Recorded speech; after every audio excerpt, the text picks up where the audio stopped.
ETF index mutual funds నేర్చుకుని stock మార్కెట్లో రాణించాలనుకుంటున్నారా? వెంటనే ఈ నెంబర్కి కాల్ చేయండి.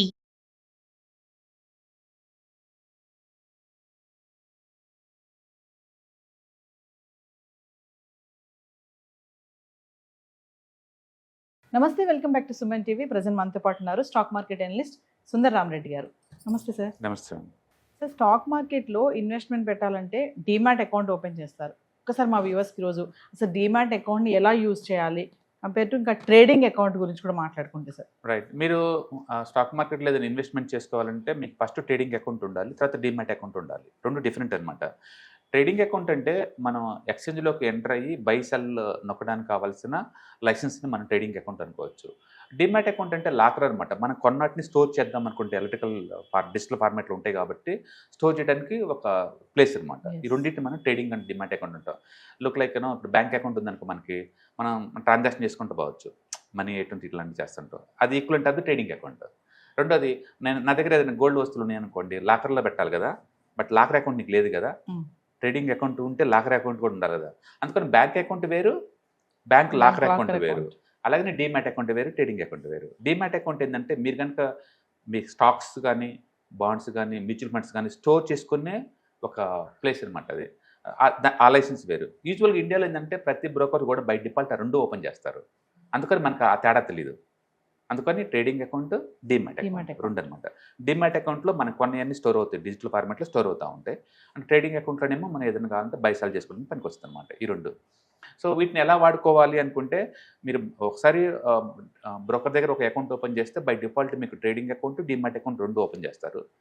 అండ్ ఒకసారి ఓపెన్ అయిన తర్వాత మీరు దానికి ఆల్రెడీ బ్యాంకు లింక్ ఉంటుంది. ఎందుకంటే అకౌంట్ ఓపెన్ చేసేటప్పుడే మీకు బ్యాంక్ డీటెయిల్స్ ఇస్తారు కాబట్టి బ్యాంకు నుంచి మీరు ఆన్లైన్ కానీ లేదా యూపీఐ కానీ ద్వారా మనం మనీ ట్రాన్స్ఫర్ చేసుకొని ట్రేడింగ్ అకౌంట్లో లోడ్ చేసుకొని ఇప్పుడు మీకు కావాల్సిన స్టాక్స్ కానీ మ్యూచువల్ ఫండ్స్ కానీ ఈటీఎఫ్స్ కానీ ఏటైనా సరే మనం బై బటన్ నొక్కేస్తారు. అది నొక్కిన తర్వాత అదేంటంటే ఈవినింగ్ కల్లా మార్కెట్ క్లోజ్ అవుతుంది కదా, అప్పటికే వాళ్ళకి క్లియరెన్స్ కార్పొరేషన్కి వెళ్ళిపోద్ది అనమాట. వాళ్ళ ఆ ట్రాన్సాక్షన్ క్లియర్ చేసిన తర్వాత మరుసటి రోజుకి మీ డీమ్యాట్ అకౌంట్ చేరుతాయి. మళ్ళీ డీమ్యాట్ అకౌంట్లోకి వచ్చిన తర్వాత ఎప్పుడైనా మీకు మనీ అవసరం అనుకున్నప్పుడు దాన్ని అమ్మేశారనుకోండి, మళ్ళీ సెల్ బటన్ కొట్టేస్తే ఈసారి డీమ్యాట్ అకౌంట్లో ఉన్న స్టాక్స్ మొత్తం వెళ్ళిపోయి దానికి ఈక్వలెంట్ ఆఫ్ అమౌంట్ రిలీజ్ అవుతుంది అనమాట. ఆ అమౌంట్ కావాలనుకున్నప్పుడు మళ్ళీ మనం బ్యాంక్ అకౌంట్ ద్వారా మనం విత్డ్రాల్ చేసుకోవచ్చు. అట్లా ట్రేడింగ్ అండ్ డీమ్యాట్ అకౌంట్ ఈ రెండు కూడా స్టాక్ మార్కెట్ సంబంధించిన సెక్యూరిటీస్ ఏమైనా సరే కొనుక్కోవడానికి లేదా అమ్మడానికి వాటిని స్టోర్ చేయడానికి మీకు పనికి వస్తుంది అనమాట ఇది. అయితే ఏమేమి ఛార్జెస్ ఉంటాయంటే, మీరు ఏదన్నా ఒకటి బై చేశారనుకోండి అంటే ఫస్ట్ బ్రోకర్ ఫీజు పడుతుంది. బ్రోకర్ ఇండియాలో బ్రోకర్స్ రెండు రకాలుగా ఉంటారు, డిస్కౌంట్ బ్రోకర్స్ అండ్ మా ట్రెడిషనల్ బ్రోకర్స్. డిస్కౌంట్ బ్రోకర్స్ ఏంటంటే వాళ్ళు డెలివరీ టోటల్ ఫ్రీగా ఇస్తారు, వాళ్ళు ఛార్జ్ చేయరు మీ దగ్గర. ట్రెడిషనల్ బ్రోకర్స్ ఏం చేస్తారంటే వాళ్ళు ఛార్జ్ చేస్తారు, వాళ్ళ ఛార్జెస్ వాళ్ళు చేసుకుంటారు అనమాట. Like Zerodha, grow, angel one వీళ్ళందరూ ఏంటంటే డిస్కౌంట్ బ్రోకర్స్. ఏదన్నా డెలివరీ తీసుకుంటే వాళ్ళు టోటల్లీ ఫ్రీ. మరి వాళ్ళకి డబ్బులు ఎలా వస్తుందంటే కేవలం ఇంటర్డే ట్రేడింగ్, ఎఫ్ఎన్ఓ ట్రేడింగ్ చేస్తేనే వాళ్ళకి అమౌంట్ వస్తుంది, అదే వాళ్ళకి అమౌంట్ ఉండదు. బట్ దీంతో పాటు గవర్నమెంట్ ఛార్జెస్ ఉంటాయి ప్రతి ట్రాన్సాక్షన్లో కూడా. అంటే బ్రోకర్ పే చేస్తాం కదా, తర్వాత స్టాంప్ డ్యూటీ పే చేయాలి స్టేట్ గవర్నమెంట్. మీ పాన్ కార్డ్ అడ్రస్ ఏ గవర్నమెంట్ దగ్గర ఉంటే ఆ గవర్నమెంట్కి వెళ్ళిపోద్ది స్టాంప్ డ్యూటీ ఛార్జెస్. అండ్ మూడోది జిఎస్టీ ఉంటుంది, అది సెంట్రల్ గవర్నమెంట్కి వెళ్ళిపోతుంది. అండ్ నాలుగోది సెక్యూరిటీ ట్యాక్స్ ఉంటుంది అనమాట. ఓకే, ఇప్పుడు మనం స్టాక్స్ కొన్నాం అనుకోండి, ఎస్టీటీ అంటారు, సెక్యూరిటీ ట్రాన్సాక్షన్ ట్యాక్స్ అనమాట, అది సెంట్రల్ గవర్నమెంట్కి వెళ్ళిపోతుంది అనమాట అది. అండ్ ఇవి కాకుండా మళ్ళీ ఈ ఇండియన్ స్టాక్ మార్కెట్ని కంట్రోల్ చేసే స్టాట్యూటరీ బాడీ ఉంటుంది కదా, సెబీ కూడా వెళ్ళిపోతుంది అనమాట. ప్లస్ మీరు ఏ ఎక్స్చేంజ్లో కొన్నారో స్టాక్స్ని ఆ ఎక్స్చేంజ్ కూడా పే చేయాలి, మీరు ఎన్ఎస్సీ కానీ బీఎస్సీ కానీ. అంటే మీరు ఏదన్నా స్టాక్ కొంటే broker fee, SEBI fee, exchange fee, central గవర్నమెంట్కి జిఎస్టీ అండ్ ఎస్టీటీ, స్టేట్ గవర్నమెంట్కి స్టాంప్ డ్యూటీ, ఇవన్నీ పే చేయాలి. ఇన్ని అయిపోయిన తర్వాత మళ్ళీ మీరు 1 డే కోసం కొన్నారనుకోండి, విత్ ఇన్ ద డేకి అయితే ఇవే ఉంటాయి. బట్ నేను 2 డేస్ ఉంచుకుందాం అనుకున్నారనుకోండి, మరి డీమ్యాట్ అకౌంట్ వాడుతున్నారు కదా, డీమ్యాట్ అకౌంట్ కూడా పే చేయాలి. ఒక్కసారి డీమ్యాట్ అకౌంట్కి వచ్చింది అనుకోండి, తక్కువ అంటే 13 రూపీస్, ఎక్కువ అంటే 20 రూపీస్ దాకా పడతాయి మీకు. ప్రతి డీమ్యాట్ అకౌంట్ అవుట్ గోయింగ్ అప్పుడు మీకు అమౌంట్ కట్ అవుతూ ఉంటుంది అనమాట. Plus demat account maintenance charges yearly రఫ్గా 300 రూపాయలు దాకా ఉంటాయి, అవి కూడా ఖర్చుతుంటాయి ప్రయాణం. ఇవి మీకు ఖర్చులు అనమాట. అందుకని ప్రతి ట్రాన్సాక్షన్ చేసినప్పుడల్లా ఈ అమౌంట్ అంతా అవుతుంటుంది. ప్లస్ ప్రతి సెల్లింగ్ అప్పుడు కూడా ఉంటుంది, అంటే ప్రతి బైకి ప్రతి సెల్లింగ్ ఉంటుంది. ఇవి కాకుండా మీకు ప్రాఫిట్ వచ్చిందనుకోండి, ఆ ప్రాఫిట్ ఎలా వచ్చిందని దాన్ని బట్టి మళ్ళీ ట్యాక్స్లు ఉంటాయి, అది income tax.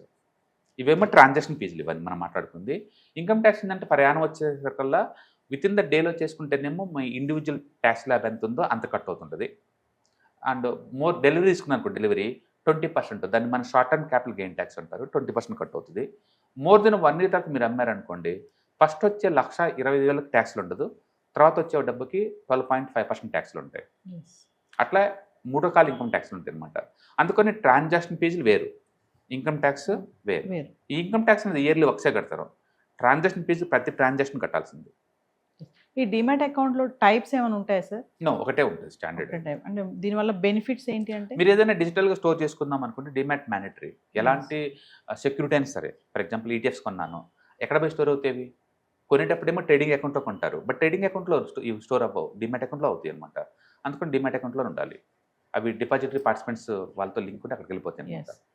So coming to my joint demat account తీసుకోవచ్చు మీరు. అంటే వైఫ్ అండ్ హస్బెండ్, స్పౌస్లర్ అమౌంట్ అలా తీసుకుంటే జాయింట్ తీసుకుంటారు, 2-3 కలిపి తీసుకోవచ్చు, అంటే కంపెనీ పేరు మీద తీసుకోవచ్చు, ఇండివిజువల్ తీసుకోవచ్చు, అట్లా నీకు చాయిస్ ఉంటుంది. ఆ నామినేషన్ కూడా మీరు ఒకరికి ఇచ్చుకోవచ్చు, ఇద్దరికి ఇచ్చుకోవచ్చు, ముగ్గురు ఎంతమందికి చేసుకోవచ్చు నామినేషన్. అంటే ఒక వ్యక్తికి 2-3 డిమాట్ అకౌంట్స్ కూడా ఉంటాయి. ఎన్నెన్ని తీసుకోవచ్చు. ఇట్లు లైక్ బ్యాంక్ అకౌంట్స్, మీకు ఎన్ని బ్యాంక్ ఒక పర్సన్ ఉంచుకోవచ్చు, అలాగనే డిమాట్ అకౌంట్లో ఎన్ని ఉంచుకోవచ్చు, అంటే ట్రేడింగ్ అకౌంట్లో ఎన్ని ఉంచుకోవచ్చు. బట్ డిమాట్ అకౌంట్లో ఎన్ని ఎక్కువ ఉంటే నీకు అన్ని మెయింటెనెన్స్ ఛార్జెస్ ఫర్ యానం వచ్చి 300 రూపీస్ కట్ అవుతూ ఉంటాయి నీకు. అది ఫ్రీ కాదు, వాడినా వాడిపోయినా డిమాట్ మెయింటెనెన్స్ ఛార్జెస్ అవుతుంటాయి నీకు. ట్రేడింగ్ అకౌంట్ ఛార్జెస్ ఉండవు, వాడితేనే ఉంటాయి. బట్ ఇదైతే మాత్రం అలా కాదనమాట. అందుకని బెస్ట్ మీరు వాడతలేదనుకోండి, దాన్ని క్లోజ్ చేసుకోవడం బెటర్. ఈవెన్ బ్యాంక్ అకౌంట్ కూడా మీరు వాడతలేదనుకోండి, మినిమం మెయింటెనెన్స్ ఛార్జెస్ లేకపోతే పెనాల్టీలు వేస్తారు కదా. అందుకని బ్యాంక్ అకౌంట్లో ఒకటి, డిమాట్ అకౌంట్ ఒకటి మీరు వాడకుండా ఉంటే better to close it. Amount మిగులుతాయి. 2-3 అకౌంట్లు ఉంటాయి సార్ కొంతమందికి, నిజంగా మీరు అన్నట్టుగానే వాడరు, 2-3 అలా వదిలేసి 3rd అకౌంట్ ఓపెన్ చేసి దాన్నే వాడుతూ ఉంటారు. బట్ పాత ట్యాక్స్లు పడతా ఉంటాయి. క్లోజ్ చేయకపోతే మినిమం బ్యాలెన్స్ లేకపోతే పెనాల్టీ పడుతూనే ఉంటాయి నీకు, తప్పించుకోలేరు మీరు. సో వాటిని క్లోజ్ చేసేసుకోవాలి. చేసుకోలేదో ఎవరి ఇయర్ అది అక్యుములేట్ అవుతా పోతుంటుంది కదా, వేస్తూ ఉంటుంది, మీకు ట్యాక్స్లు వేస్తూ ఉంటారు. అందుకని బెస్ట్ ఏంటంటే దాన్ని అఫీషియల్గా ఒక మెయిల్ పెట్టేసి క్లోజ్ చేయమంటే చేస్తారు వాళ్ళు, మీకు ఆ అమౌంట్ మిగులుతుంది. అందుకని demat account maintenance majority Indian brokers ఏం చేస్తారంటే, ఫస్ట్ ఇయర్ అకౌంట్ ఓపెన్ చేసినప్పుడు ఆ 1 yearకి వాళ్ళు ఎగ్జెప్షన్ ఇచ్చేస్తారు నీకు, వాళ్ళు పే చేసుకుంటారు ఫస్ట్ ఇయర్ వరకే. సెకండ్ ఇయర్ నుంచి ఇండియాలో ఎవరు ఫ్రీగా ఇవ్వరు నీకు డిమాట్ అకౌంట్ మెయింటెనెన్స్, మీరు కట్టుకోవాల్సిందే. మీ అకౌంట్లో నుంచి ఆటోమేటిక్ కట్ అవుతాయి. చాలా మంది అంటే వాళ్ళ ట్రేడింగ్ అకౌంట్లో అమౌంట్ వాళ్ళు తెలియకుండానే కట్ అవుతుంది కాబట్టి వాళ్ళు ఫ్రీ అనుకుంటారు.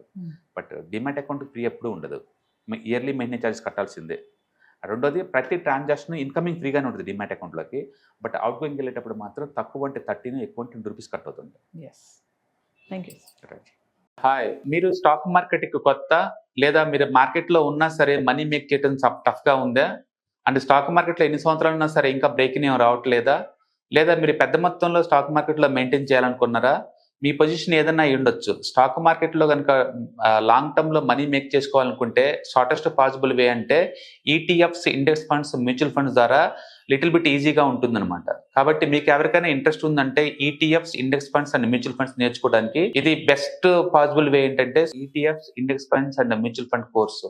ఇది ఎవ్రీ మంత్ వీకెండ్స్లో సాటర్డే, సండే, మండే ఇలా 3 రోజుల్లో daily 2 hours, totally 6 hours programme ద్వారా నేర్పడుతుంది.